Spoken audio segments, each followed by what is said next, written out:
Punjab university Chandigarh ਦੇ ਵਿੱਚ senate ਚੋਣਾਂ ਨੂੰ ਲੈ ਕੇ ਲਗਾਤਾਰ ਜਿਹੜੇ ਵਿਦਿਆਰਥੀ ਹੈ ਉਹ ਪ੍ਰੋਟੈਸਟ ਕਰ ਰਹੇ ਆ, ਸੰਘਰਸ਼ ਕਰ ਰਹੇ ਆ। ਜੇਕਰ यूनिवर्सिटी ਦੀ ਦੁਨੀਆ ਦੀ ਗੱਲ ਕਰੀਏ ਤਾਂ यूनिवर्सिटी और ਕਾਲਜ ਕਿਸੇ ਵੀ ਸਿਆਸਤ ਦੇ ਵਿੱਚ ਅਹਿਮ ਭੂਮਿਕਾ ਨਿਭਾਉਂਦੇ ਹੁੰਦੇ ਆ।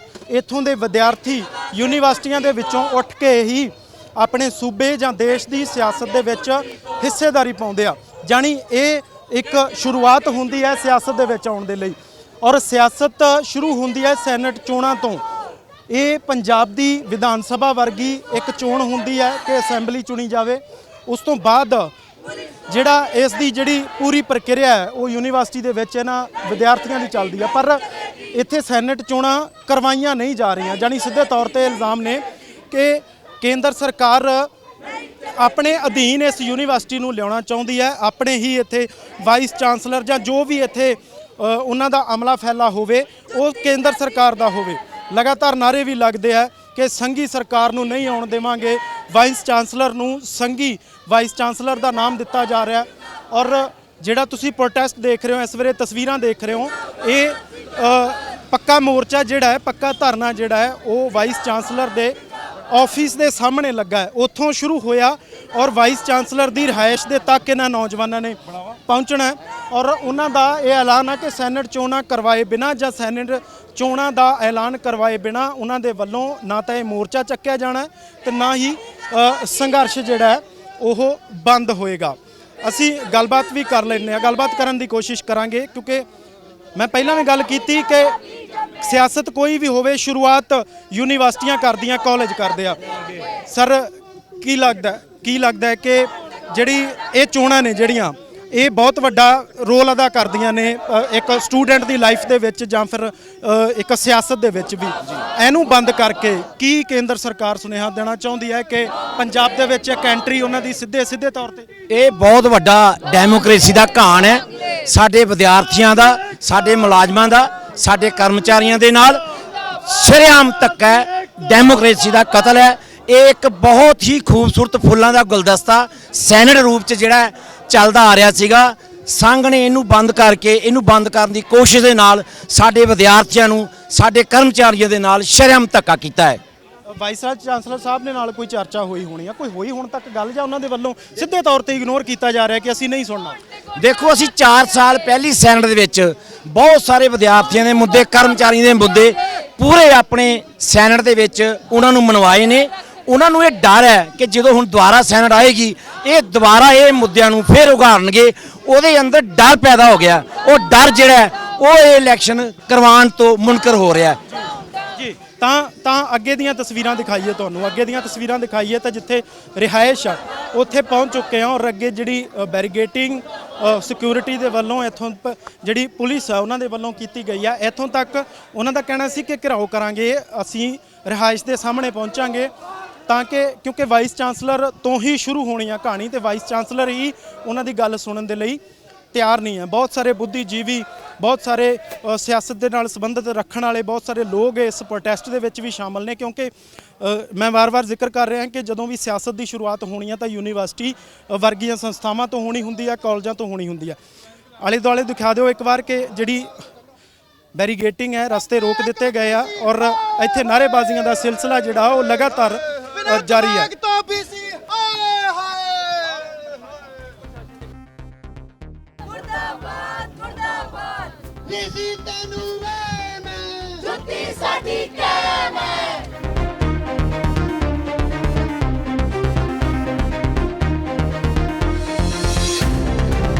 ਹੁਣ ਜਿੱਥੇ ਕਿਸਾਨ ਅੰਦੋਲਨ ਚੱਲਿਆ, ਕਿਸਾਨ ਅੰਦੋਲਨ ਦੇ ਵਿੱਚ ਹਰ ਇੱਕ ਵਰਗ ਨੇ ਆਪਣਾ ਵੱਡਾ ਯੋਗਦਾਨ ਪਾਇਆ, ਸ਼ਮੂਲੀਅਤ ਪਾਈ, ਕਲਾਕਾਰ, ਡਾਇਰੈਕਟਰ, ਐਕਟਰ, ਜਾਨੀ ਕੋਈ ਵੀ ਐਸਾ ਵਰਗ ਹੈ ਹੀ ਨਹੀਂ ਜੋ ਉਸ ਅੰਦੋਲਨ 'ਚ ਨਹੀਂ ਗਿਆ।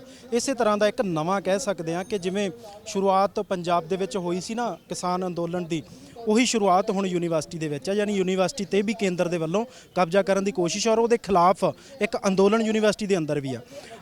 ਡਾਇਰੈਕਟਰ ਤੇ ਐਕਟਰ ਅਮਿਤੋਜ ਮਾਨ ਜੀ ਮੇਰੇ ਨਾਲ ਆ। ਬੜੇ ਵਾਰ ਤੁਸੀਂ ਦੇਖਿਆ ਕਿ ਸੰਯੁਕਤ ਕਿਸਾਨ ਮੋਰਚੇ ਦੀ ਸਟੇਜ ਤੋਂ ਆਪਣੀ ਗੱਲ ਬੇਬਾਕੀ ਦੇ ਨਾਲ ਰੱਖਦੇ ਆ ਵੱਖ-ਵੱਖ ਚੈਨਲਸ ਤੇ ਵੀ। ਮਾਨ ਸਾਹਿਬ, ਸਭ ਤੋਂ ਪਹਿਲਾਂ ਤਾਂ ਸਵਾਗਤ ਹੈ ਔਰ ਦੱਸਿਓ ਕਿ ਲੱਗਦਾ ਹੈ ਕਿ ਸਿੱਧੇ ਸਿੱਧੇ ਰੂਪ ਦੇ ਵਿੱਚ ਪਹਿਲਾਂ ਕਿਸਾਨ ਅੰਦੋਲਨ ਦੇ ਰੂਪ ਦੇ ਵਿੱਚ 3 ਖੇਤੀ ਕਾਨੂੰਨਾਂ ਦੇ ਰੂਪ ਦੇ ਵਿੱਚ ਤੇ ਹੁਣ ਸੈਨੇਟ ਚੋਣਾਂ ਨੂੰ ਐਨ ਕਬਜ਼ੇ 'ਚ ਲੈ ਕੇ ਨਾ ਕਰਵਾਉਣੀਆਂ, ਲੱਗਦਾ ਕਿ ਸਿੱਧੇ ਸਿੱਧੇ ਪੰਜਾਬ ਤੇ ਇੱਕ ਹੋਰ ਹਮਲਾ ਜਿਹੜਾ ਉਹ ਕੇਂਦਰ ਸਰਕਾਰ ਦਾ। ਦੇਖੋ, ਇਹਨਾਂ ਨੂੰ ਆਜ਼ਾਦ ਆਵਾਜ਼ ਹੁੰਦੀ ਹੈ ਨਾ ਜਿਹੜੀ, ਉਹ ਅੱਖਰ ਦੀ ਹੈ, ਤੇ ਪੰਜਾਬ ਦੀ ਆਵਾਜ਼ ਹਮੇਸ਼ਾ ਹੀ ਆਜ਼ਾਦ ਸੀ, ਹੈ ਤੇ ਰਹਿਣੀ ਹੈ। ਉਹਦੇ ਲਈ ਫਿਰ ਅੱਡੋ ਅੱਡ ਤਰੀਕੇ ਅਪਣਾਉਂਦੇ ਨੇ, ਅਪਣਾਈ ਚੱਲਣ। ਇੱਥੇ ਸਾਰੇ ਲੋਕ ਹੁਣ ਜੁੜ ਗਏ ਨੇ। ਸਭ ਤੋਂ ਜਿਹੜੀ ਖੁਸ਼ੀ ਦੀ ਗੱਲ ਹੈ, ਸਟੂਡੈਂਟਾਂ ਨਾਲ ਕਿਸਾਨ ਨੇ, ਕਿਸਾਨਾਂ ਨਾਲ ਸਟੂਡੈਂਟ ਨੇ, ਇਹਨਾਂ ਨਾਲ ਸਾਡੇ ਵਰਗੀਆਂ ਸੰਸਥਾਵਾਂ ਵਾਲੇ ਆ ਗਏ, ਕੁਝ ਹੋਰ ਲੋਕ ਆ ਗਏ, ਲੱਖੇ ਹੋਰੇ ਆ ਗਏ, ਸਾਰੇ ਕੀ ਇਕੱਠੇ ਹੋ ਜਾਓ। ਜਦੋਂ ਇਹੋ ਜਿਹੇ ਹਮਲੇ ਜ਼ਿਆਦਾ ਹੋਣ, ਤਿੱਖੇ ਹੋਣ, ਤਾਂ ਉਹਦਾ ਜਵਾਬ ਵੀ ਐਂ ਦਿੱਤਾ ਜਾਂਦਾ ਹੈ।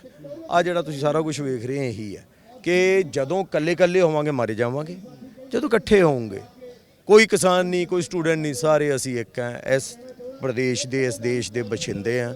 ਜੇ ਨਾ ਇਨਸਾਫੀ ਹੋਊਗੀ ਉਹਦਾ ਟੱਕਰਾ ਕਰਾਂਗੇ। ਅੱਜ ਇੱਥੇ ਇਉਂ ਲੱਗ ਰਿਹਾ ਕਿ ਜਿਹੜੀ ਬੈਠੇ ਨੇ ਸਟੂਡੈਂਟ ਵੱਧ ਨੇ, ਸਾਥ ਦੇਣ ਵਾਸਤੇ ਬਹੁਤ ਲੋਕ ਆਏ ਨੇ, ਪਰ ਜੇ ਕਿਸਾਨ ਅੰਦੋਲਨ ਦੀ ਗੱਲ ਕਰੀਏ, ਕਿਸਾਨ ਅੰਦੋਲਨ ਦੇ ਵਿੱਚ ਲੱਖਾਂ ਲੋਕ ਬੈਠੇ ਆ, ਉਹ ਵੀ ਉਧਰੋਂ ਜ਼ਿੱਦ ਫੜੀ ਬੈਠੇ ਨੇ ਤੇ ਇਧਰੋਂ ਵੀਸੀ ਸਾਹਿਬ ਵੀ ਗੱਲ ਨਹੀਂ ਕਰ ਰਹੇ। ਵੀਸੀ ਸਾਹਿਬ ਦੇ ਪਹਿਲਾਂ ਦਫ਼ਤਰ ਨੂੰ ਘੇਰਿਆ, ਹੁਣ ਉਹਦੇ ਘਰ ਨੂੰ ਘੇਰ ਲਿਆ।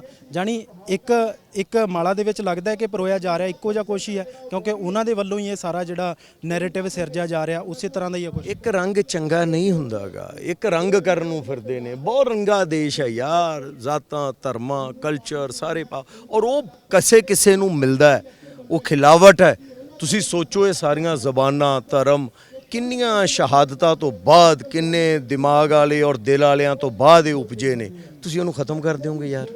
ਉਹ ਇਹ ਤਾਂ ਤੁਹਾਡਾ ਸ਼ਿੰਗਾਰ ਹੈ, ਇਹ ਸ਼ਿੰਗਾਰ ਹੈ, ਇਹ ਸ਼ਿੰਗਾਰ ਨੂੰ ਖਤਮ ਕਰਨ ਨੂੰ ਫਿਰਦੇ। ਕਿਵੇਂ ਲੋਕ ਕਰਨ ਦੇ ਦੇਣਗੇ?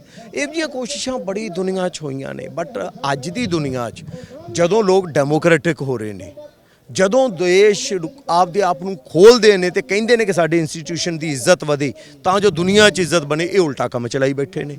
ਸ਼ਾਇਦ ਇਸੇ ਲਈ ਲੋਕ ਵੀ ਅੰਦੋਲਤ ਹੋ ਰਹੇ ਨੇ, ਦੁਨੀਆ 'ਚ ਵੀ ਅਕਸ ਖਰਾਬ ਹੋ ਰਿਹਾ ਹੈ। ਸੁਧਰਨਾ ਚਾਹੀਦਾ, ਨਾ ਕਰੋ ਇਹੋ ਜਿਹਾ ਕੁਛ, ਇਹਦਾ ਫਾਇਦਾ ਨਹੀਂ ਹੋਣਾ, ਕਿਉਂਕਿ ਏਜੰਡਾ ਲਾਗੂ ਐ ਨਹੀਂ ਹੋ ਸਕਦਾ ਅੱਜ ਦੀ ਡੇਟ 'ਚ।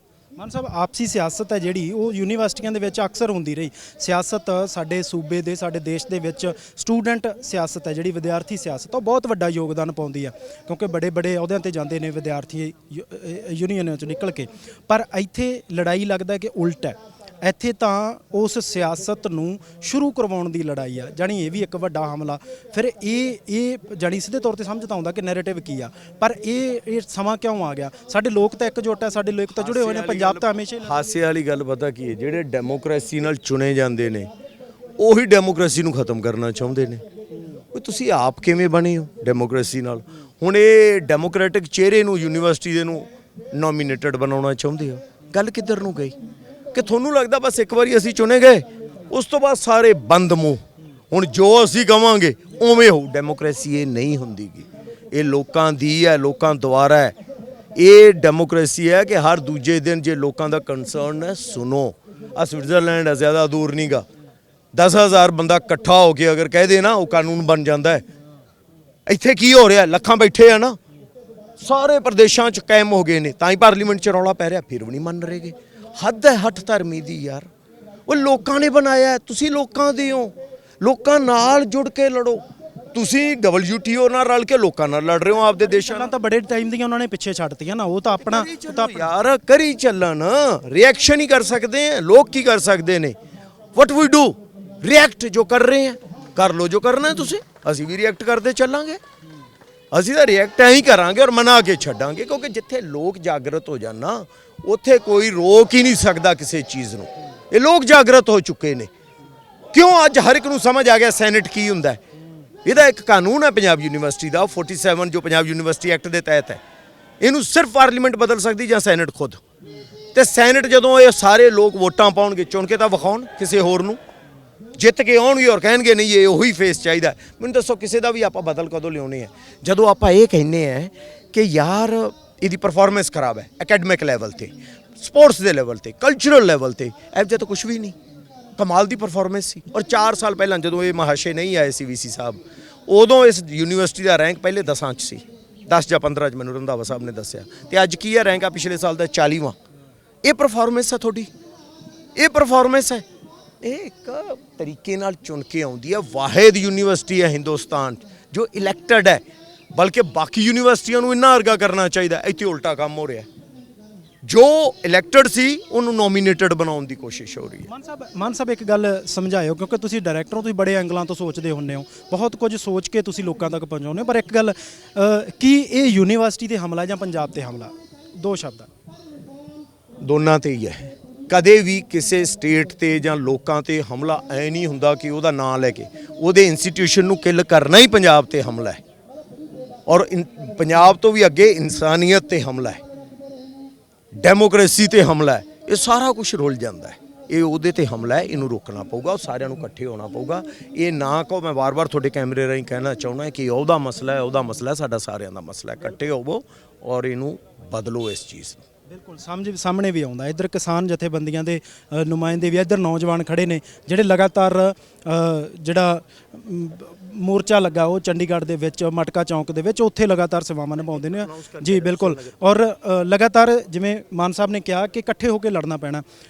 ਸਰ ਕੀ ਸਮਝ ਆਉਂਦਾ ਅੱਜ ਇੱਥੇ ਵੀ ਮੋਰਚਾ ਲਾਉਣਾ ਪੈ ਗਿਆ, ਔਰ ਉਹ ਬੱਚੇ ਜਿਨ੍ਹਾਂ ਦੇ ਲਈ ਅੰਦੋਲਨ ਚੱਲ ਰਿਹਾ ਹੈ, ਜਿਨ੍ਹਾਂ ਦੇ ਭਵਿੱਖ ਦੇ ਲਈ ਅੰਦੋਲਨ ਚੱਲ ਰਿਹਾ, ਅੱਜ ਉਹਨਾਂ ਨੂੰ ਖੁਦ ਆਪਣੇ ਭਵਿੱਖ ਦੇ ਲਈ ਲੜਨਾ ਪੈ ਰਿਹਾ, ਯਾਨੀ ਇਹ ਕਿਹੋ ਜਿਹਾ ਸੁਨੇਹਾ ਸਮਝ ਆਉਂਦਾ? ਕੁਛ ਇਹ ਇਹੋ ਜਿਹਾ ਸੁਨੇਹਾ ਸਾਡੀਆਂ ਸਰਕਾਰਾਂ ਨਕਮੀਆਂ ਦਾ ਇਹ ਸਾਰਾ ਕੁਝ ਹੈ। ਜੇ ਸਾਡੀਆਂ ਸਰਕਾਰਾਂ ਚੱਜਦੀਆਂ ਹੋਣ ਤਾਂ ਇਹ ਅੱਜ ਜਿੰਨੇ ਸਟੂਡੈਂਟ ਇੱਥੇ ਅੱਗੇ ਵਧਣ ਵਾਸਤੇ ਆਏ ਨੇ ਤਾਂ ਇਹਨਾਂ ਨੂੰ ਪਿੱਛੇ ਨਾਲ ਜਾਣ, ਤਾਂ ਹੀ ਪਿੱਛੇ ਸਰਕਾਰਾਂ ਲੈ ਕੇ ਜਾਂਦੇ ਆ ਜੇ ਇਹ ਸਰਕਾਰਾਂ ਨਕਮੀਆਂ। ਕਿਉਂਕਿ ਅੱਜ ਜਿੰਨਾ ਔਰ ਇਕੱਠ ਇੱਕ ਸੈਨੇਟ 'ਚ ਹੋ ਰਿਹਾ, ਇਹਨਾਂ ਯੂਨੀਵਰਸਿਟੀ 'ਚ ਹੋ ਰਿਹਾ, ਇਹ ਕਿਹਦੇ ਕਰਕੇ ਹੈ? ਜੇ ਇਹਨਾਂ ਨੂੰ ਆਪਣਾ ਹੱਕ ਮਿਲੇ, ਜੇ ਆਪਣੇ ਇੱਕ ਫੁਲਵਾੜੀ ਹੈ ਜਿਹੜੀ, ਜੇ ਉਹ 'ਚ ਤਰ੍ਹਾਂ ਤਰ੍ਹਾਂ ਦੇ ਫੁੱਲ ਲਾਏ ਜਾਣਗੇ ਤਾਂ ਹੀ ਸੋਹਣੀ ਲੱਗਦੀ ਹੈ। ਜੇ ਕਹੋ ਵੀ ਇੱਕੇ ਫੁੱਲ ਨਾਲ ਕਦੇ ਫੁਲਵਾੜੀ ਸੋਹਣੀ ਨਹੀਂ ਲੱਗਦੀ। ਇਹ ਜੇ ਇਹਨਾਂ 'ਚ ਚੰਗੇ ਚੰਗੇ ਬੱਚੇ ਚੰਗੇ ਅੱਗੇ ਵਧਣਗੇ, ਇਹਨਾਂ ਨੂੰ ਚੰਗੀ ਸਿੱਖਿਆ ਮਿਲੂਗੀ, ਤਦ ਇਹ ਗਾਹਾਂ ਵੱਧ ਕੇ ਦੇਸ਼ ਨੂੰ ਕਾਮਯਾਬ ਕਰਨਗੇ। ਤੇ ਜੇ ਇਹਨਾਂ ਨੂੰ ਸਿੱਖਿਆ ਨਹੀਂ ਚੰਗੀ ਮਿਲਣੀ ਤਾਂ ਇੱਕ ਫੁੱਲ ਲਾ ਕੇ ਤੁਹਾਨੂੰ ਫੁਲਵਾੜੀ ਨੂੰ ਦੇਖੀ ਜਾਓ, ਉਹਦੇ ਨਾਲ ਨਹੀਂ ਹੁੰਦਾ। ਕੱਲੇ BC ਸਾਹਿਬ ਨਾਲ ਜਿਹੜੇ ਹੁਣ ਆ ਕੇ ਬੈਠ ਗਏ, ਇਹਨਾਂ ਨੇ ਕੀ ਕਰਿਆ? ਇਹਨਾਂ ਨੇ ਕਿਹੜਾ ਜੇ ਧਰਨੇ ਕਿਉਂ ਲੱਗੇ? ਜੇ BC ਸਾਹਿਬ ਚੱਜਦੇ ਹੋਣ ਤਾਂ ਕਾਹਨੂੰ ਧਰਨੇ ਲੱਗਣ? ਸਾਡੇ ਬੱਚੇ ਅੱਜ ਲੱਖਾਂ ਦੇ ਹਿਸਾਬ 'ਚ ਬਾਹਰ ਨੂੰ ਜਾਂਦੇ, ਕਿਉਂ ਜਾਣ ਬਾਹਰ ਨੂੰ? ਸਾਡਾ ਦੇਸ਼ ਸੋਨੇ ਦੀ ਚਿੜੀ ਕਿਹਾ ਜਾਂਦਾ ਸਾਡੇ ਦੇਸ਼ ਨੂੰ। ਅੱਜ ਸਾਡਾ ਦੇਸ਼ ਸੋਨੇ ਦੀ ਚਿੜੀ ਜਗ੍ਹਾ ਪੱਥਰ ਦੀ ਚਿੜੀ ਵੀ ਨਹੀਂ ਰਿਹਾ।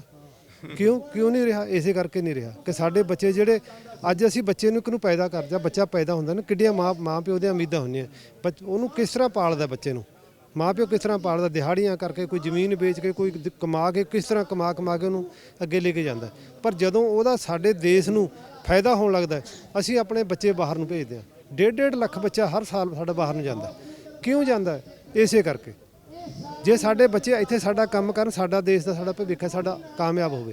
ਜਿਹੜੇ ਬਾਹਰਲੇ ਦੇਸ਼ 'ਚ ਅਸੀਂ ਕਮਾਈ ਕਰਕੇ ਬਾਹਰਲੇ ਦੇਸ਼ਾਂ ਨੂੰ ਅਸੀਂ ਪ੍ਰਫੁੱਲਿਤ ਕਰਦੇ, ਅਸੀਂ ਆਪਣੇ ਦੇਸ਼ ਨੂੰ ਪ੍ਰਫੁੱਲਿਤ ਨਹੀਂ ਕਰ ਸਕਦੇ। ਕਿਉਂ ਨਹੀਂ ਕਰ ਸਕਦੇ? ਕਿ ਸਾਡੇ ਦੇਸ਼ 'ਚ ਜਿੰਦਾ ਕਹਿੰਦੇ ਲਾ ਕੇ ਰੱਖੋ, ਜਿੰਦਾ ਨਾ ਖੋਲੋ। ਅਸੀਂ ਜਿਵੇਂ ਜਿੰਦੇ ਨੂੰ ਸਾਡੀ ਮਰਜ਼ੀ ਹੋ ਅਸੀਂ ਖੋਲ੍ਹ ਲਾਂਗੇ, ਨਹੀਂ ਤਾਂ ਲੋੜ ਨਹੀਂ। ਪਰ ਇਹ ਅੱਜ ਉਹ ਜਿੰਦਾ ਨਹੀਂ, ਅੱਜ ਜਿੰਦੇ ਨੂੰ ਰਾੜ ਪਾ ਕੇ ਤੋੜਿਆ ਜਾਣਾ। ਇਹ ਜਿੰਦਾ ਖੁੱਲ੍ਹ ਕੇ ਕੰਮ ਨੇ ਚੱਲਣਾ, ਬਿਨਾਂ ਜਿੰਦਾ ਖੋਲ੍ਹੇ ਤੇ ਕੰਮ ਨੇ ਨਹੀਂ ਚੱਲਣਾ। ਜਿਵੇਂ ਕਿਸਾਨ ਬੈਠੇ ਨੇ, ਅਸੀਂ ਕਿਸਾਨ ਬੈਠੇ ਨੇ, ਇਹ ਸਟੂਡੈਂਟ ਸਾਡੇ ਨਾਲ ਨੇ, ਅਸੀਂ ਸਟੂਡੈਂਟਾਂ ਨਾਲ। ਇੱਕ ਦੂਜੇ ਦੇ ਸਾਥ ਨਾਲ ਹੀ ਜਿੱਤ ਮਿਲਣੀ ਹੈ। ਸਾਡੇ ਨਾਲ ਹੋਰ ਨੌਜਵਾਨ ਵੀਰੇ, ਤੁਸੀਂ ਲਗਾਤਾਰ ਐਕਟਿਵ ਰਹਿੰਦੇ ਹੋ, ਖਾਸ ਕਰਕੇ ਕਿਸਾਨੀ ਅੰਦੋਲਨ ਦੇ ਵਿੱਚ ਵੱਡਾ ਹਿੱਸਾ ਹੈ ਤੁਹਾਡਾ, ਲਗਾਤਾਰ ਮੋਰਚਾ ਲੱਗਾ ਹੋਇਆ ਬਾਬਾ ਜੀ ਹੋਰਾਂ ਦੇ ਨਾਲ। ਪਰ ਆ ਲੱਗਦਾ ਹੈ ਕਿ ਇੱਕੋ ਜਿਹਾ ਹੀ ਹਮਲਾ ਹੈ, ਇੱਕ ਲੜਾਈ ਉਹ ਲੜਨੀ ਪੈ ਰਹੀ ਹੈ, ਆ ਦੂਜੀ ਸ਼ੁਰੂ ਹੋ ਗਈ। ਇਦੋਂ ਪਤਾ ਨਹੀਂ ਹੋਰ ਕਿੰਨੀਆਂ ਲੜਾਈਆਂ ਪੰਜਾਬ ਨੂੰ ਬਚਾਉਣ ਦੇ ਲਈ, ਪੰਜਾਬ ਦੀਆਂ ਇਹ ਜਿਹੜੇ ਅਕਾਦਮਿਕ ਅਦਾਰੇ ਇਹਨਾਂ ਨੂੰ ਬਚਾਉਣ ਦੇ ਲਈ ਲੜਨੀਆਂ ਪੈਣੀਆਂ। ਇੱਕ ਨੌਜਵਾਨ ਹੋ ਕੇ ਕੀ ਸੋਚਦੇ ਹੋ? ਨੌਜਵਾਨ ਹੋ ਕੇ ਇਹੀ ਸੋਚਦੇ ਹਾਂ ਕਿ ਅਸੀਂ ਯੂਨੀਵਰਸਿਟੀ ਦਾ ਹਿੱਸਾ ਰਹੇ ਸੀ। ਇੱਥੋਂ ਦਾ ਇੱਕ ਕਲਚਰ ਸੀ ਕਿ ਪੰਜਾਬ ਯੂਨੀਵਰਸਿਟੀ ਦੇ ਵਿੱਚ ਇੱਥੋਂ ਇੱਕ ਪਨੀਰੀ ਪੈਦਾ ਹੁੰਦੀ ਸੀ, ਜਿਹਦੇ ਵਿੱਚੋਂ ਇੱਕ ਬਾਅਦ 'ਚ ਇੱਕ ਬੜਾ ਦਰਖਤ ਬਣਦਾ ਸੀ। ਕਿਵੇਂ? ਇੱਥੇ ਸਟੂਡੈਂਟ ਪੋਲਿਟਿਕਸ ਦੇ ਵਿੱਚ ਲੋਕ ਪਾਰਟ ਕਰਦੇ ਸੀ, ਜਿਹਦੇ ਵਿੱਚ ਇੱਕ ਉਦਾਹਰਨ ਆ ਸਾਡੇ ਕੋਲ ਕਿ ਬਾਈ ਦਲਵੀਰ ਗੋਲਡੀ ਇੱਥੋਂ ਹੀ ਨਿਕਲ ਕੇ MLA ਬਣਿਆ, ਦਵਿੰਦਰ ਸਿੰਘ ਘੁਬਾਇਆ ਇੱਥੋਂ ਹੀ ਨਿਕਲ ਕੇ MLA ਬਣਿਆ, ਡਾਕਟਰ ਮਨਮੋਹਨ ਸਿੰਘ ਦੀ ਜੇ ਆਪਾਂ ਗੱਲ ਕਰ ਲਈਏ ਇੱਥੋਂ ਹੀ ਨਿਕਲ ਕੇ ਉਹ ਦੇਸ਼ ਦੇ ਪ੍ਰਧਾਨ ਮੰਤਰੀ ਬਣੇ। ਅੱਜ ਸੰਘੀ ਢਾਂਚੇ ਨੇ ਇੰਨਾ ਕੁ ਇਸ ਪੂਰੇ ਸਿਸਟਮ ਦੇ ਉੱਪਰ ਕਬਜ਼ਾ ਕਰ ਲਿਆ। RSS ਦੀ ਉਹ ਮਾਨਸਿਕਤਾ ਜਿਹੜੀ 120-30 ਸਾਲਾਂ ਤੋਂ ਤਿਆਰੀ ਕਰ ਰਹੀ ਸੀ, ਉਹਨੂੰ ਅੱਜ ਬੂਰ ਪੈ ਗਿਆ ਕਿ ਉਹਨਾਂ ਨੇ ਆਪਣੇ ਤਰੀਕੇ ਦੇ ਨਾਲ ਸਾਰਾ ਕੁਝ ਇੰਨਾ। ਤੁਸੀਂ ਇਹ ਲਾ ਲਓ, ਹੌਸਪੀਟਲ ਖੁੱਲ੍ਹੇ ਨੇ, ਸਰਕਾਰੀ ਸਕੂਲ ਖੋਲ੍ਹਤੇ, ਜਦੋਂ ਕਿ ਬੱਚਿਆਂ ਦੀ ਲਾਈਫ ਇਹਨਾਂ ਨਾਲੋਂ ਜ਼ਿਆਦਾ ਇੰਪੋਰਟੈਂਟ ਹੈ। ਬੱਚੇ ਛੋਟੇ ਨੇ ਹਲੇ, ਉਹਨਾਂ ਨੂੰ ਸਮਝ ਵੀ ਹੈ ਨਹੀਂ। ਵੱਡਿਆਂ ਦੇ ਲਈ ਕਾਲਜ ਯੂਨੀਵਰਸਿਟੀਆਂ ਨਹੀਂ ਖੋਲ੍ਹੀਆਂ, ਛੋਟਿਆਂ ਲਈ ਸਕੂਲ ਖੋਲ੍ਹਤੇ। ਠੀਕ ਹੈ ਜੀ। ਦੂਜੀ ਗੱਲ ਹੈ, ਜਦੋਂ ਇਦਾਂ ਦਾ ਇਹਨਾਂ ਨੇ ਕੋਈ ਹਮਲਾ ਕਰਨਾ ਹੁੰਦਾ ਨਾ, ਹੁਣ ਤੀਜੀ ਵੇਵ ਦਾ ਰੌਲਾ ਪਾਣਗੇ। ਪਤਾ ਨਹੀਂ ਸ਼ਾਇਦ ਪੈਣਾ ਸ਼ੁਰੂ ਹੋ ਗਿਆ ਤੇ ਤੁਹਾਡੇ ਮੀਡੀਆ ਵਾਲਿਆਂ ਨੂੰ ਜ਼ਿਆਦਾ ਪਤਾ ਹੋਏਗਾ। ਤੀਜੀ ਵੇਵ ਦਾ ਰੋਲਾ ਪਾ ਕੇ ਇਹਨਾਂ ਨੇ ਕੁਝ ਇਦਾਂ ਦੀਆਂ ਚੀਜ਼ਾਂ ਹੋਰ ਪਾਸ ਕਰ ਦੇਣੀਆਂ, ਜਿਵੇਂ ਆ ਪਹਿਲਾਂ 3 ਖੇਤੀ ਕਾਨੂੰਨ ਜਿਹੜੇ ਸੀ, ਜਿਵੇਂ ਹੁਣ ਤੁਸੀਂ ਗੱਲ ਕੀਤੀ ਹੈ ਕਿ ਅਸੀਂ ਕਿਸਾਨ ਅੰਦੋਲਨ ਨਾਲ ਜੁੜੇ ਹੋਏ ਹਾਂ, ਕਿੰਨੀ ਕੁ ਜ਼ਰੂਰੀ ਲੋੜ ਸਮਝੀ ਇਹਨਾਂ ਨੇ ਕਿ ਲੋਕਡਾਊਨ ਦਾ ਟਾਈਮ, ਲੋਕ ਦਾਣੇ ਦਾਣੇ ਨੂੰ ਤਰਸ ਰਹੇ, ਜ਼ਿੰਦਗੀ ਦੀ ਲੋਕਾਂ ਨੂੰ ਲੜਾਈ ਲੜਨੀ ਪੈ ਰਹੀ ਤੇ ਇਹਨਾਂ ਨੇ 3 ਕਾਨੂੰਨ ਪਾਸ ਕਰ ਦਿੱਤੇ ਜਿਨ੍ਹਾਂ ਦੀ ਕੋਈ ਲੋੜ ਹੀ ਨਹੀਂ ਸੀ ਉਸ ਵੇਲੇ। ਠੀਕ ਹੈ, ਇੱਕ ਉਹ ਖਤਰਾ ਹੋ ਗਿਆ। ਦੂਜੀ ਗੱਲ, ਹੁਣ ਹਰ ਚੀਜ਼ ਦਾ ਇੰਨਾ ਰੇਟ ਵਧਾ ਦਿੱਤਾ ਕਿ ਲੋਕ ਇੰਨੇ ਕੁ ਤੰਗ ਹੋ ਗਏ। ਹੁਣ ਸੈਨੇਟ ਦੀ ਗੱਲ ਕਰ ਲਈਏ, ਸੈਨੇਟ ਇੱਕ ਇੰਨਾ ਕੁ ਵਧੀਆ ਢਾਂਚਾ ਸੀ ਪੂਰੇ ਉਹਦਾ, ਜਿਹਦੇ ਕਰਕੇ ਸਾਡਾ ਪੰਜਾਬ ਦਾ, ਸਾਡੇ ਜਿੰਨੇ ਵੀ ਨੌਜਵਾਨ ਸੀ ਇੱਥੇ, ਉਹਨਾਂ ਦਾ ਹੱਕ ਬਣਦਾ ਸੀ। ਠੀਕ ਹੈ, ਅੱਜ ਉਹਦੇ ਲਈ ਮੋਰਚਾ ਲਾਣਾ ਪੈ ਗਿਆ। ਪਹਿਲਾਂ ਸਾਡੇ ਮੋਰਚੇ ਇਦਾਂ ਹੁੰਦੇ ਸੀ, ਅਸੀਂ ਅੱਧਾ ਘੰਟਾ ਪੌਣਾ ਘੰਟਾ ਕੋਈ ਪ੍ਰੋਟੈਸਟ ਕੀਤਾ, ਵੀਸੀ ਸਾਹਿਬ ਉਹਨਾਂ ਦਾ ਕੋਈ ਨਾ ਕੋਈ ਅੱਗੋਂ ਜਿਹੜਾ ਕੋਈ ਨੁਮਾਇੰਦਾ ਅੱਧੇ ਪੌਣੇ ਘੰਟੇ ਤੱਕ ਸਾਡੇ ਕੋਲ ਆ ਕੇ ਸਾਡਾ ਮੰਗ ਪੱਤਰ ਲੈਂਦੇ ਸੀ, ਸਾਡੀ ਗੱਲ ਤੇ ਕਾਰਵਾਈ ਹੋ ਜਾਂਦੀ ਸੀ। ਕਲਚਰੇ ਚੇਂਜ ਕਰਤਿਆ। ਅੱਜ 5ਵਾਂ ਦਿਨ ਹੈ, ਹੜਤਾਲ ਕੀਤੀ ਹੋਈ ਹੈ, ਬੈਠੇ ਹੋਏ ਆ ਕਾਹਦੇ ਲਈ? ਵੀ ਸਿਰਫ ਡੇਟ ਅਨਾਉਂਸ ਕਰ ਦੋ ਕਿ ਕਦੋਂ ਵੋਟਾਂ ਕਰਾਓਗੇ।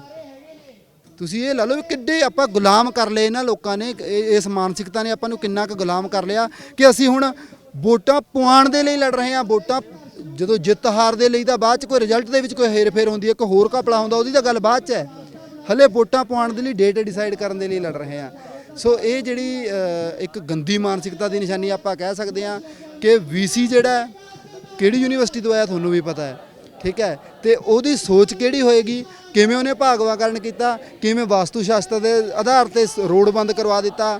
ਹੁਣ ਤੱਕ ਕੋਈ ਗੱਲ ਕਰਨੀ ਹੈ ਕਿੱਡੀ, ਮਤਲਬ ਇਹ ਕਹਿ ਲਓ ਵੀ ਇੱਕ ਘਟੀਆ ਮਾਨਸਿਕਤਾ ਦੀ ਗੱਲ ਆਪਾਂ ਕਹਿ ਸਕਦੇ ਹਾਂ ਕਿ ਹੁਣ ਤੱਕ ਸਾਡੇ ਨਾਲ ਕੋਈ ਗੱਲ ਕਰਨ ਨਹੀਂ ਆਇਆ। ਬਿੱਲਾ ਬਾਈ ਬੈਠਿਆ ਇੱਥੇ ਧਰਨੇ ਤੇ, ਕੁੜੀ ਬੈਠੀ ਆ ਅਮਨਦੀਪ ਕੌਰ, ਹੋਰ ਬੜੇ ਲੋਕ ਬੈਠੇ ਨੇ। ਗੱਲ ਕੀ ਹੈ ਵੀ ਇਹਨਾਂ ਚੀਜ਼ਾਂ ਦੇ ਲਈ ਵੀ ਜੇ ਧਰਨੇ ਲਾਣੇ ਪੈ ਰਹੇ ਨੇ। ਇੱਕ ਹੋਰ ਤੁਹਾਨੂੰ ਮੋਰਚਾ ਦੱਸਦਾ, ਉੱਥੇ ਇੱਕ ਹੋਰ ਮੋਰਚਾ ਲੱਗਿਆ ਹੋਇਆ, 2 ਜਣੇ ਬੈਠੇ ਨੇ, ਇੱਕ ਬੰਦਾ ਅੰਨਾ ਹੈ ਤੇ ਇੱਕ ਵਿਚਾਰਾ ਨਾਲ ਵਾਲਾ ਕਹਿੰਦਾ ਵੀ ਜਿਹੜਾ ਬੰਦਾ ਅੰਨਾ ਇਹਨੂੰ ਅੱਖਾਂ ਤੋਂ ਦਿਖਦਾ ਨਹੀਂ, ਮੇਰਾ ਜਿਹੜਾ ਹੋਸਟਲ ਹੈ ਇਹਦੇ ਨਾਲ ਸ਼ਿਫਟ ਕਰ ਦਿਓ ਮੇਰਾ ਰੂਮ। ਉਹਨੂੰ 15 ਦਿਨ ਹੋ ਗਏ ਕਾਗਜ਼ੀ ਕਾਰਵਾਈ ਕਰਦੇ ਨੇ, ਉਹਨੂੰ ਨਹੀਂ ਕੋਈ ਹੱਕ ਮਿਲਿਆ, ਅਗਲਾ ਭੁੱਖ ਹੜਤਾਲ ਤੇ ਬਹਿ ਗਿਆ।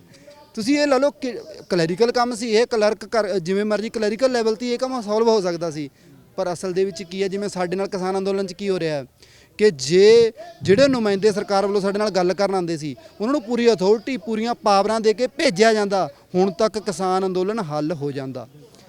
ਉਹਨਾਂ ਨੂੰ ਕੀ ਹੈ ਵੀ ਉਹ ਤਾਂ ਪਪੜ ਦੀ ਤਰ੍ਹਾਂ ਆਏ ਆ, ਜਿੰਨਾ ਕੁ ਉਹਨਾਂ ਨੂੰ ਪੜ੍ਹਾ ਕੇ ਭੇਜਿਆ ਤੋਤੇ ਵਾਂਗੂ, ਉਹ ਉਨਾ ਕੁ ਬੋਲ ਕੇ ਲੰਘੇ। ਜਦੋਂ ਸਾਡੇ ਅੱਗੋਂ ਸਵਾਲ ਆਏ, ਜਦੋਂ ਉਹਨਾਂ ਨੂੰ ਪੁੱਛਿਆ ਗਿਆ, ਉਹਨਾਂ ਨੂੰ ਪਤਾ ਹੀ ਨਹੀਂ ਸੀ ਬਹੁਤੀਆਂ ਚੀਜ਼ਾਂ ਵੀ ਅੱਛਾ ਖੇਤੀ ਕਾਨੂੰਨਾਂ 'ਚ ਆ ਵੀ ਲਿਖਿਆ ਹੋਇਆ। ਉਦੋਂ ਬਾਅਦ ਫਿਰ ਉਹ ਫੋਨ ਕਰਕੇ ਇੱਕ ਜਣਾ ਉੱਠ ਕੇ ਬਾਹਰ ਜਾਇਆ ਕਰੇ, ਉਹ ਫੋਨ ਕਰਕੇ ਡਿਸਕਸ ਕਰਿਆ ਕਰੇ ਬਈ ਜੀ ਇੱਦਾਂ ਇੱਦਾਂ, ਇਹ ਤਾਂ ਇਹਨਾਂ ਨੇ ਆਹ ਸਵਾਲ ਪੁੱਛਿਆ ਜੀ, ਇਹਦਾ ਕੀ ਜਵਾਬ ਦਈਏ। ਹੌਲੀ ਹੌਲੀ ਕਰਦੇ ਕਰਦੇ ਜਦੋਂ ਉਹਨਾਂ ਕੋਲ ਜਵਾਬ ਮੁੱਕ ਗਏ, ਉਹਨਾਂ ਨੇ ਮੀਟਿੰਗਾਂ ਹੀ ਬੰਦ ਕਰਤੀਆਂ। ਹੁਣ ਸਾਨੂੰ 15 ਅਗਸਤ ਤੇ ਉਮੀਦ ਸੀ ਵੀ ਸ਼ਾਇਦ ਪ੍ਰਧਾਨ ਮੰਤਰੀ ਸਾਹਿਬ ਕੋਈ ਇਦਾਂ ਦਾ ਅਨਾਉਂਸ ਕਰਨਗੇ ਕਿ ਸ਼ਾਇਦ ਕਿਸਾਨ ਅੰਦੋਲਨ ਦੇ ਲਈ ਵੀ ਕੋਈ ਖੁਸ਼ੀ ਦੀ ਲਹਿਰ ਆਵੇ। ਜਿਸ ਦੇਸ਼ ਨੂੰ ਆਜ਼ਾਦ ਕਰਾਉਣ ਦੇ ਲਈ 93% ਅਸੀਂ ਸ਼ਹੀਦੀਆਂ ਦਿੱਤੀਆਂ ਹੋਣ, ਤੇ ਉਸੇ ਦੇਸ਼ ਦੇ ਵਿੱਚ ਜਦੋਂ ਅਸੀਂ ਹੱਕ ਮੰਗਦੇ ਹਾਂ ਉਦੋਂ ਸਾਨੂੰ ਵੱਖਵਾਦੀ, ਅੱਤਵਾਦੀ ਕਹਿ ਕੇ ਸਾਨੂੰ ਸੜਕਾਂ ਦੇ ਉੱਪਰ ਰੋਲਣ ਦੇ ਲਈ ਮਜਬੂਰ ਕੀਤਾ ਜਾ ਰਿਹਾ।